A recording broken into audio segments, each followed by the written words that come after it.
राम राम। जैसा कि पिछले प्रसंग में बता रहा था, किस तरह मैदानव का पुत्र मायावी बाली को युद्ध के लिए चुनौती देता है और दोनों युद्ध करते करते कंदरा में घुस जाते हैं। बाली जब कंदरा में घुसता है, सुग्रीव को कह के घुसता है कि 1 माह तक मेरी प्रतीक्षा करना, अगर मैं 1 माह तक लौट कर ना आया तो समझ लेना मैं मृत्यु को प्राप्त हो गया। उसके पश्चात सुग्रीव देखता है 1 माह बाद उस कंदरा के भीतर से बड़ी भीषण आवाज़ आई और एक रक्त की धारा बहकर उस कंदरा से बाहर आने लगी। सुग्रीव डर गया कि ये क्या हुआ, लगता है मेरे भाई बाली को कोई हानि पहुंची है। सुग्रीव ने कहा, ये ना हो कि मैदानव का पुत्र जो मायावी है वो लौटकर वापस आए और मेरे नगर की प्रजा को कोई कष्ट दे।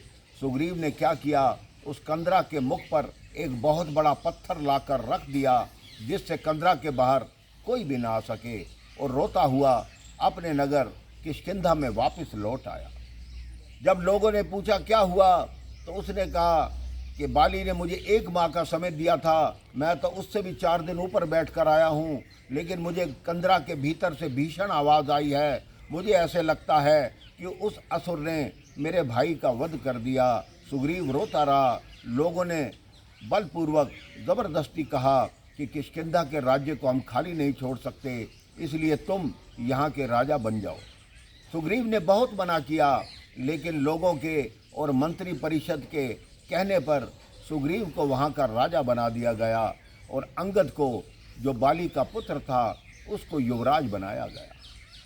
अब सुग्रीव का दुर्भाग्य देखो, कुछ ही समय बाद जब वो अपने राज्य कार्यों में व्यस्त था, वो इतना मग्न हो रहा था कि मैं ही राजा हूँ, तभी वहाँ बाली का प्रवेश होता है। बाली उस पर बहुत क्रोधित होकर आता है कि तुम्हें अपने भाई की शक्ति पर भरोसा नहीं था, तुम उसी कंदरा के बाहर क्यों नहीं बैठे रहे और तुम कंदरा के द्वार पर इतना बड़ा पत्थर लगा कर आ गए ताकि मैं वहीं अंदर ही मर जाऊं और तुम राजा बन सको।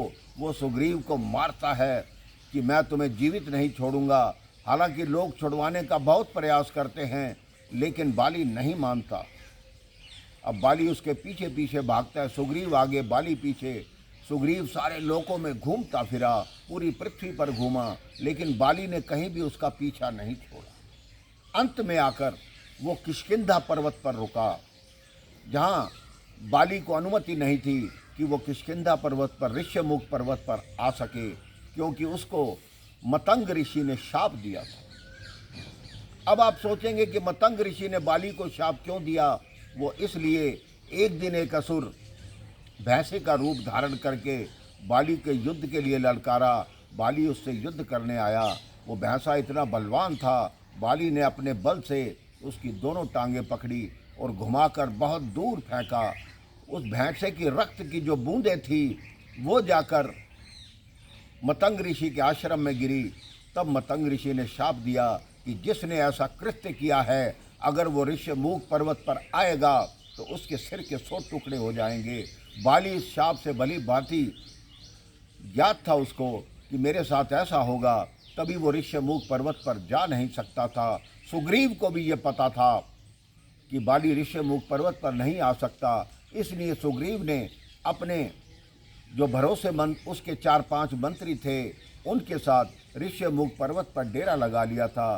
सुग्रीव के जो भरोसेमंद थे उनमें जामवंत जी, श्री हनुमान जी, नल, नील और 2 मंत्री और थे, जिनके साथ सुग्रीव वहाँ पर रहते थे और अपने दिन जैसे भी हो काटते रहते थे। उधर प्रभु श्री राम जब शबरी आश्रम से निकले, माता शबरी ने बताया था कि ऋष्यमुख पर्वत पर सुग्रीव जी निवास करते हैं, इसलिए आप ऋष्यमुख पर्वत पर जाइए, वहाँ सुग्रीव से आपकी मित्रता होगी और आपके एक परम भक्त श्री हनुमान जी, वो भी आपकी प्रतीक्षा कर रहे हैं। अब प्रभु श्री राम, लक्ष्मण दोनों ऋष्यमुख पर्वत की तरफ बढ़ते हैं। इसके पश्चात क्या होता है, कैसे उनकी हनुमान जी से भेंट होती है, ये मैं आपको अगले प्रसंग में बताऊंगा। राम राम, जय श्री राम।